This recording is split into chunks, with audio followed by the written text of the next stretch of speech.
Good morning guys, and welcome back to my channel. So today's video is going to be about 5 fragrances that I will not be repurchasing once they run out. So before I do this video, I want to preface it by saying that my goal for my perfume collection is to eventually have it culled down to 30 or maybe 40 for life. Currently I have about 70, so this means that along the way I'm going to have to both declutter certain fragrances, and I'm also going to have to decide which ones I will not be repurchasing from my collection when they run out. So it doesn't mean that I don't like any of these fragrances or that I've changed my mind about them. It just means that if I'm thinking about the ultimate goal of 30 or 40 for life, I'm going to have to make some tough decisions along the way. So if you're interested, then stay tuned. Also, if this is your first time here, thank you so much for clicking on my thumbnail. My name is Alithia, and on this channel we talk mostly about fragrances. So if that is your thing, definitely make sure to head on down and hit the subscribe button. And without further ado, let's get started. Okay, so I'm still just sipping on my morning coffee here in my favorite S monogram mug, and my nail polish color that I'm wearing today is Mindful Meditation from Estee. I did remove my ballet slippers nail polish. I decided it was a little bit too cool for me and a little bit too streaky, and I probably won't be using that one again, but I do really love Mindful Meditation. And it is really early in the morning, so I'm just loving the comfort and the warmth of the candlelight in my kitchen. And yeah, let's just get into today's fragrance. So the first fragrance that I'll talk to you about is Bronze Goddess from Estee Lauder. And one point that I do want to make before we really get started is, again, this doesn't mean that I don't like any of these fragrances that I'm talking about, or that I don't think that they're full bottle worthy, or whatever the case is. My ultimate goal is to get to top 30 or 40 perfumes for life. So obviously along the way I will have to make some omissions, which means not repurchasing certain ones once they're out, and decluttering a few along the way as well. So the first one is Bronze Goddess from Estee Lauder. So this is a really beautiful sunscreeny type of a fragrance for the summertime. This is not very heavy in the florals. I think there is a little bit of a floral note in here, but it doesn't come across very strongly at all. This is mostly a vanilla, sandalwood, coconutty fragrance. So it really does smell very beachy. It really smells like you're sitting at the beach with bronzing lotion all over your body, wearing a beautiful pair of tortoiseshell sandals, sipping on some sort of tropical drink, soaking up the rays. That's what this smells like to me.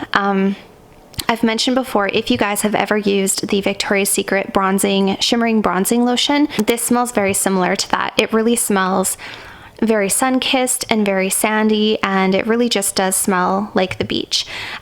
So the reason I won't be repurchasing this one is a couple of reasons. Number one, it doesn't have the best lasting power, but number two, I just have other beachy, sunscreeny type of scents that I prefer more than this one. One of those is Lauder Hibiscus Palm. Another one is Terracotta La Parfum from Guerlain, which has amazing lasting power. And I think I have a couple. Kenzo World Power is also a really nice beachy summer scent that has incredible lasting power, and it's just more unique than this one.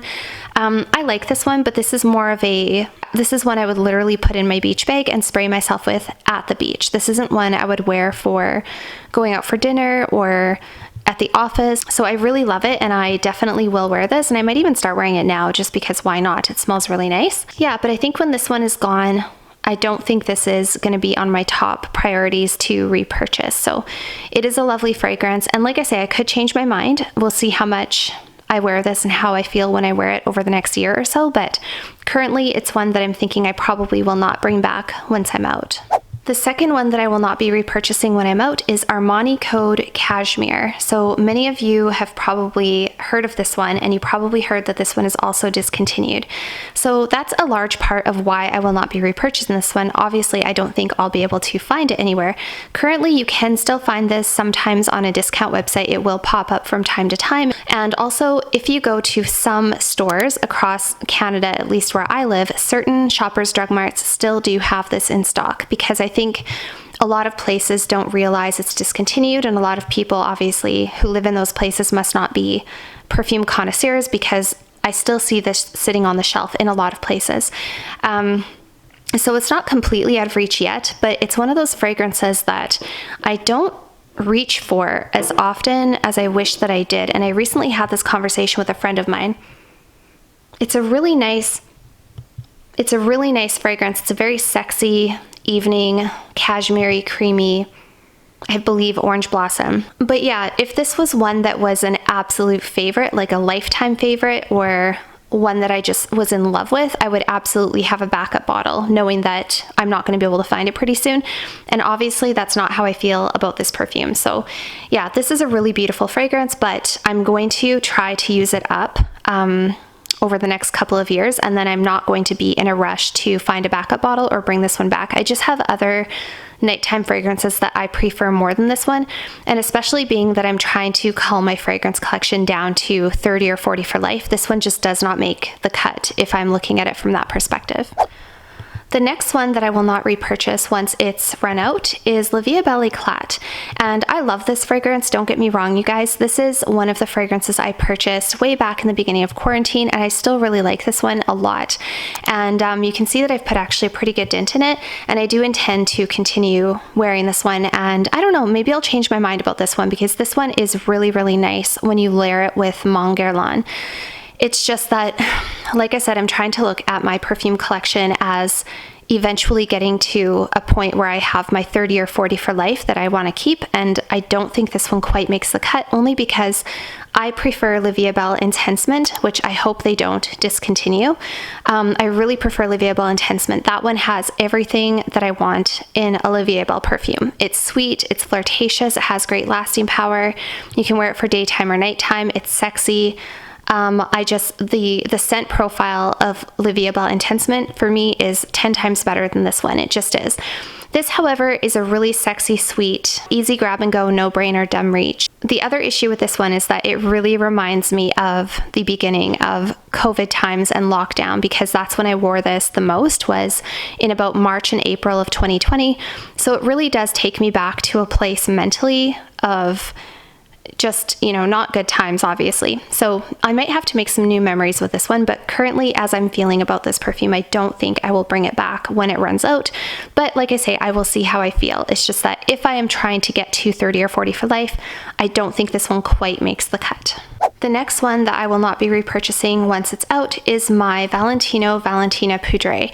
So this one is for a little bit of a different reason. This one is actually discontinued, and it's very hard to get your hands on a bottle these days. I think you can still find it on some discount websites. So I love this fragrance. This is a gorgeous, I think there's tuberose in here. This is a gorgeous, sweet, bubblegummy, powdery scent. It's very unique because you have a sweet, bubblegummy white floral mixed with a very feminine, soft, baby powder-like powder, essentially. And it's just really, really beautiful. And this has such good lasting power. I don't know why they discontinued this. I absolutely love it.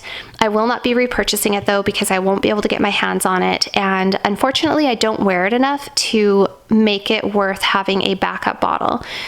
So the bottle itself is so beautiful. It makes beautiful decor. And for any perfume connoisseur, I just think this bottle is so stunning. So it's one I definitely want to keep in my collection, but it isn't one that I will be repurchasing once it's sold out. Yeah, so basically because of the availability issue with this one, as well as the fact that I don't wear it very often at all, I will not be repurchasing it. It's one that I do like to wear once in a while and appreciate once in a while, but it's not one that I put on often.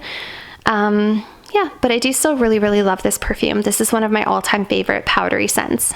Okay, and the last one that I will not repurchase once it runs out is Love by Killian. So this one actually really surprises even myself, and I'm sure a lot of you are going to be like, oh my god, I can't believe that. But remember, this doesn't mean I'm decluttering it. This doesn't mean I don't like it. It just means I'm not going to repurchase it, I don't think, when I run out. So this is a beautiful, super, super gourmand floral fragrance. What I mostly get from this is an incredibly sweet, bubblegummy, white floral with a lot of caramel and sugar. It is a sweet fragrance. It is sexy. It is feminine. It has great performance. I love the bottle. I love everything about this bottle. It's so beautiful. It is quite an expensive perfume. The reason that I will not repurchase it is because sometimes for me, it is almost a little too sweet. It is almost even too sweet for me to wear. It's not my favorite gourmand. I have other sweet fragrances that I would rather wear before this one that I don't find quite so cloyingly sweet. Not that this is cloying all the time. It doesn't smell bad. It doesn't bother my nose. It doesn't give me a headache. I actually really enjoy the scent profile of this perfume. I just have other sweet fragrances that I do prefer more. And I do have a perfume coming in the mail that is a niche fragrance that's a little bit more affordable, and it is so good, and I enjoy it way more than this one. I will talk about that one when it comes. But yeah, I do love this fragrance. Sorry, my hand is getting sore here. I do love this fragrance, and I love Killian. I love so many of Killian's fragrances, but yeah, sometimes I just find that this is almost a little too sweet and not quite as wearable as some of my other gourmands. So yeah, I will use this one up, and when this one is out, I will probably not be repurchasing it. So that's it for today's video, you guys. I hope that you really enjoyed. I would be really curious to know down below what is 1 or 2 perfumes that you will not be repurchasing once they have run out, and why is that? If you haven't already, feel free to head on over and follow me on Instagram, where I share a lot of little tidbits of my life that I don't usually share here on YouTube. And I'll see you guys all next time. Bye for now.